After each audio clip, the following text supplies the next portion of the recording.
There we go. Once I see one, we start. You're probably thinking, didn't I just see this big bitch earlier? Yes, the fuck you did. You did see me earlier. And I'm back on here. Hi, babe. I just want to come on here before I go to this show. Now, I told y'all I'm performing at this new club tonight. I've never been here before, so I'm nervous, right? And I talked to you about the bananas and the fruit salad and the exam.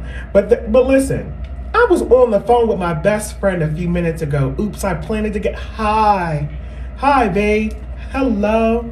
And I did some things. I did some things up here. Thank you so much. You're gorgeous. Thank you for being here.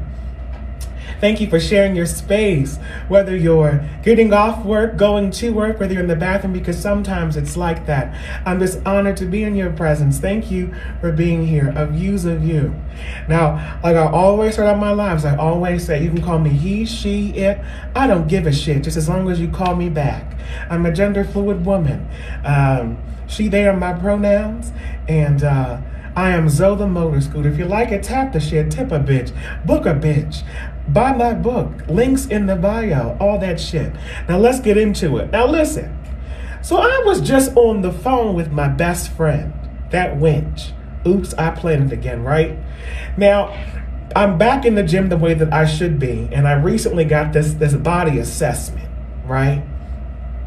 And it was like, I'm 118 pounds of lean muscle, 104 pounds of bone matter, and like 40 pounds of fat, right? It was so interesting. And the lady was like, oh my God. She's like, keep doing what you're doing. You know, you're lean, like you're a wall. And I said, I know that. I know. I'm a dude? Probably.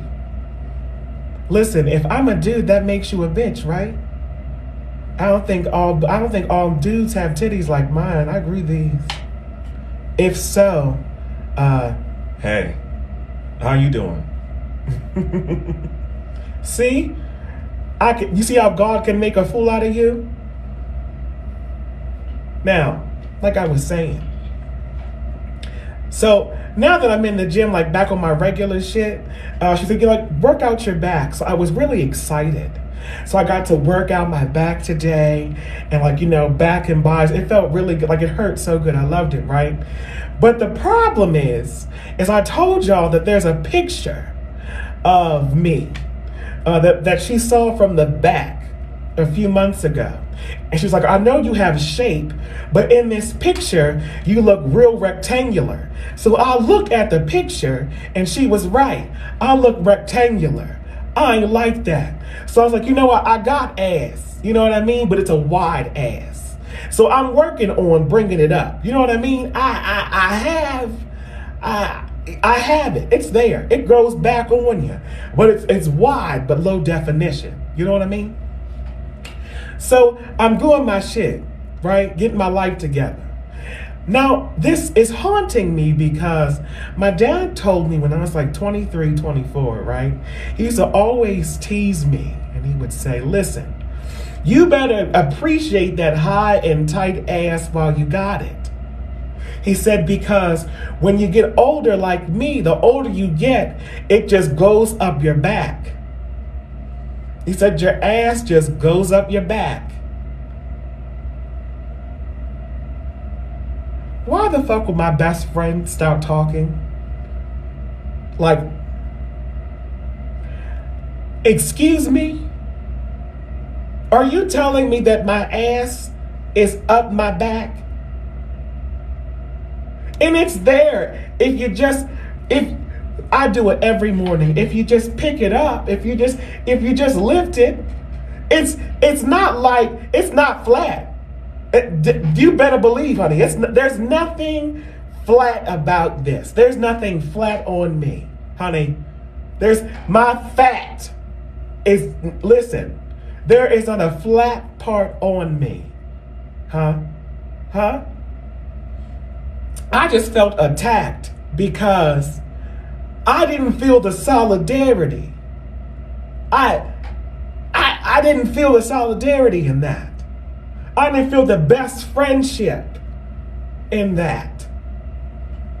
It goes up your back.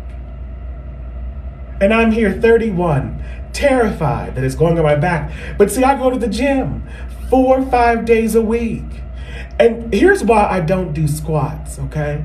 It makes me so afraid because whenever I'm in the gym, people are looking at me, and it's not like an arrogant kind of thing, but it doesn't really matter where I go. People will always be staring at me, okay? Whether I have the hair or not. There is a 6'2" ox, okay, that is walking in this Target. Someone's looking at me, okay? There's an anomaly in the room. I am the anomaly, okay? So I'm afraid that when I'm doing these squats, I'm going to be looked at while I'm down there. And I'm going to start squats. You know what? Y'all are right. What do I have to lose? I am going to start doing squats because these legs are giving what they should be giving. I earn these. Let me tell you something. Listen, see, it's not like it's not there. It is there. See, there's a party in the front. I need the fiesta. See? I like that. You see what I'm saying? Up the back. So,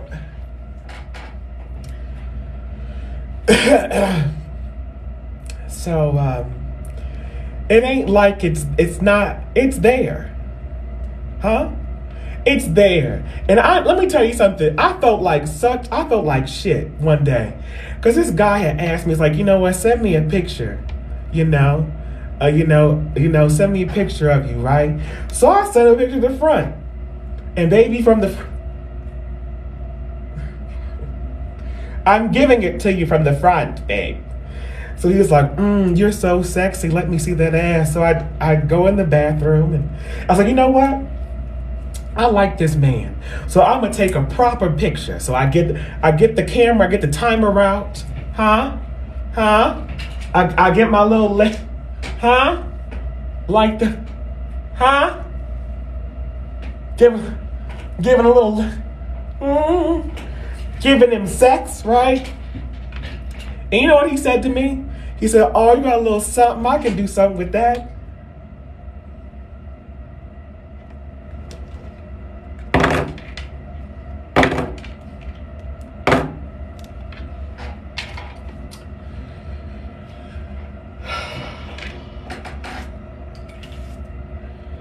I can do something. You got a little something. I can do something with that.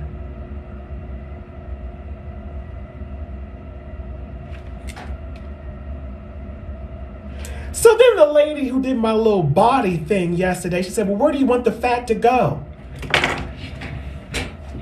Here, honey. It's stopping here, hon. If the fat slid down about four more inches, I wouldn't say nothing. It just stops right here. Like, can't go any lower than that. Excuse me? I'm gonna tell you something. Any man that gets up in this shit and tells me like, oh, that's a dude. Oh, that's not no woman. Okay, whatever. But one thing that you can say is we go through this. You know what? I have a few minutes.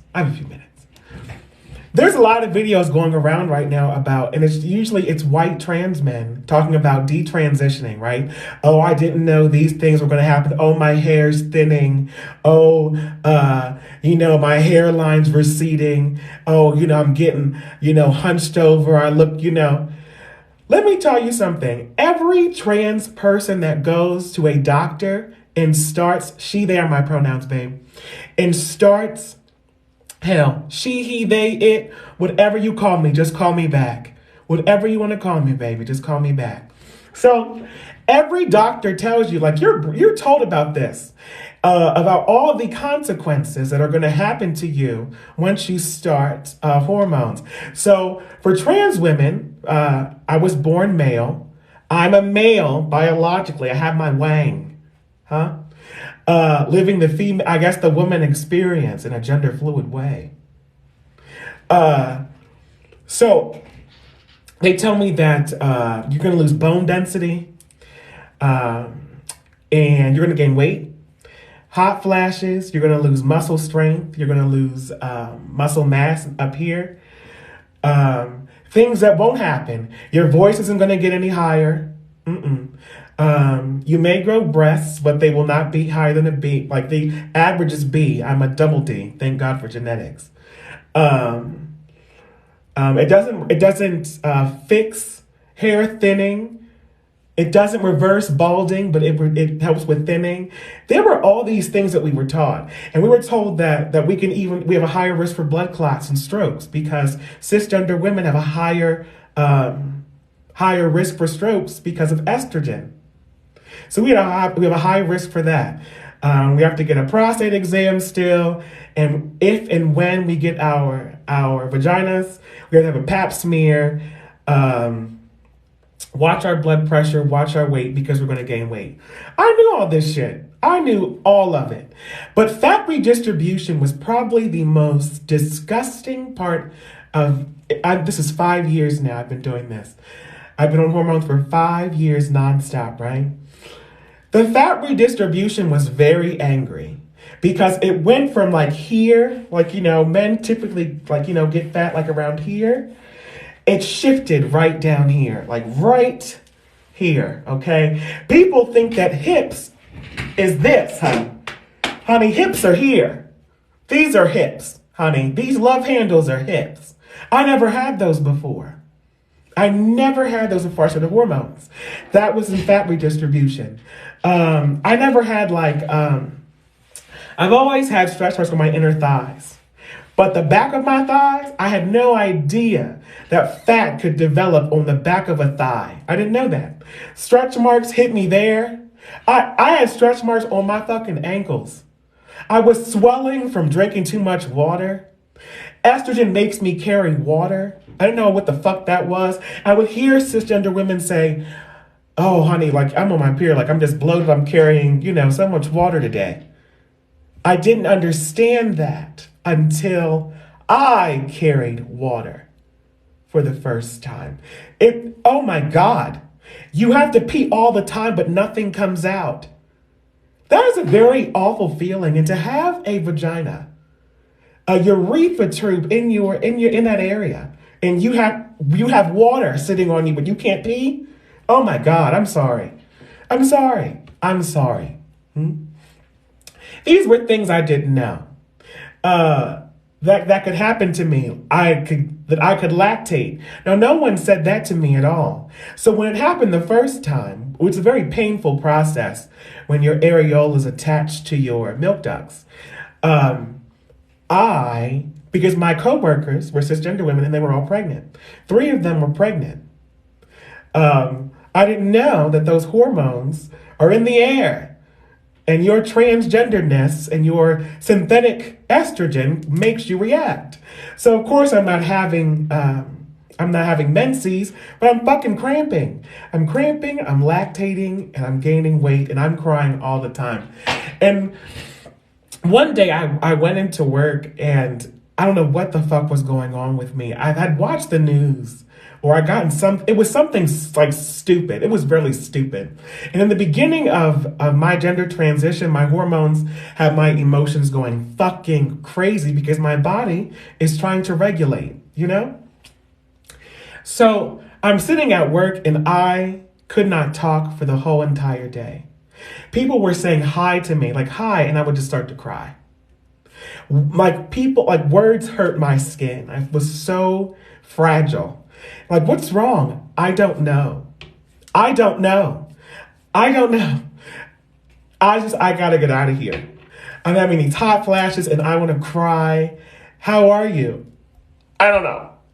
I don't know. I don't know. And then you have this, you're still dealing with this testosterone, right? So you have this toxic masculinity in the back of your mind, like, don't be a bitch. You chose this. Don't be a fucking bitch. So then you're just, it's a lot, right? It's a lot. So for anybody to say, or to just try to tell me what my gender is, until you have to get both a mammogram and a prostate exam, you don't tell me what the fuck I've earned. I earned this. Okay? I earned the right to sit here and talk about my fucking gender expression. I earned the motherfucking right, goddammit. And you earned the right. The same way you earned the right to talk shit about me, I earned the right to be the thing you talk shit about. I welcome it. You're more than welcome. Huh? The same way that you are free to tell me what I am free to be the thing that I can tell you. Listen. Huh? I'm not going to stop you from saying anything here. Say whatever you'd like. I'll give you a reason to talk. Gag them with grace. Right? Gag them with grace. People going to talk, gag them with grace. Gag them with grace. God damn it. Either they're talking about you because they don't like you or they're talking about you because they want to be you. Either way, you have no control over why somebody doesn't like you or accept you for who you are or what you are or how you express or how you pray or how you wear your clothes or how your weight distributes, how you wear your hair, how you sing, how you speak, your octaves and your ranges, your resonance, where you live, your background, the color of your skin, the God that you serve, the languages that you speak, the food that you eat, the trauma you survived. You don't have a right to tell me how I express my joy after the shit I've gone through. Tell somebody that. You don't have the right to tell me anything about how I express my joy, because if you knew what I've been through, you would do the same shit too. If you were at the bottom of the barrel too, you do the same shit too. What if you had nothing else to lose, you would do the same shit too, because they came and they took the shit. Huh? If you knew what the women in my life came through, you do the same shit too. How you cannot tell me or suppress my expression.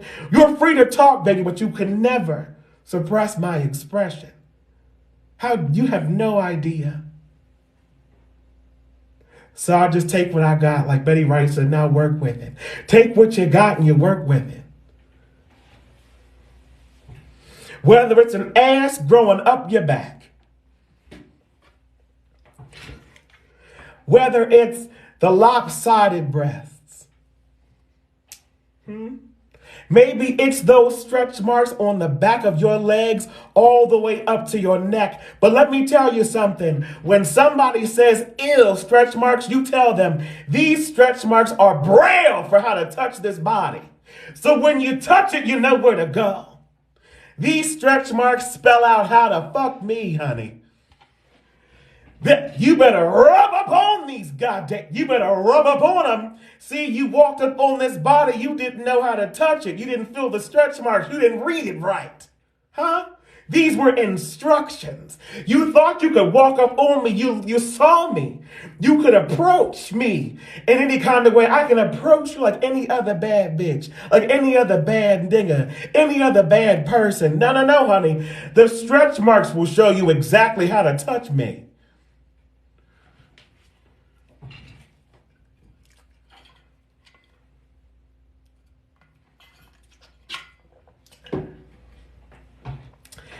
I came to womanhood bringing my male teaching, my masculine teaching to this womanhood. You talking to the wrong bitch. I know how to read. So when I tell you that you're beautiful, honey, whether you're a cisgender woman, Whether you're a transgender woman, whether you're a non-binary person, whether you're two-spirit, whether you're 30, 40, 50, 60, 100, 80, 90, I know beauty from all sorts of genders and all sorts of shades, honey. And you got what it takes to be beautiful. So do it. Ass going up your back and all.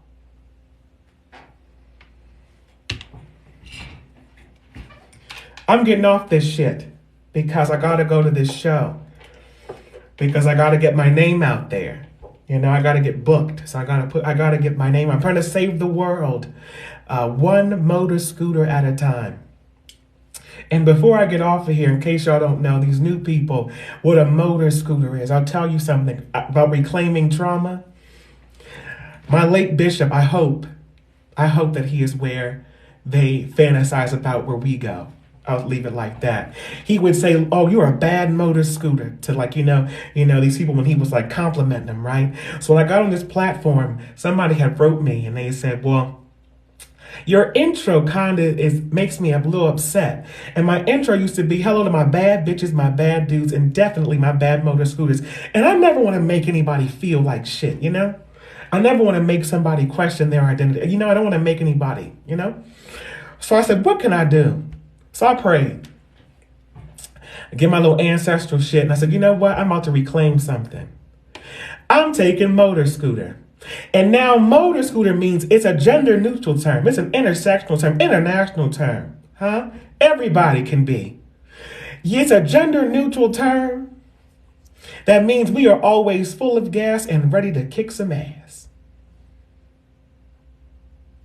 Full of gas and always ready to kick some ass.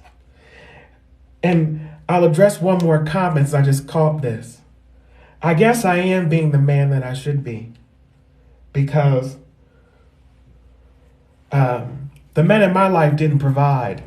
And I provide. The men in my life didn't get their degrees. I got mine.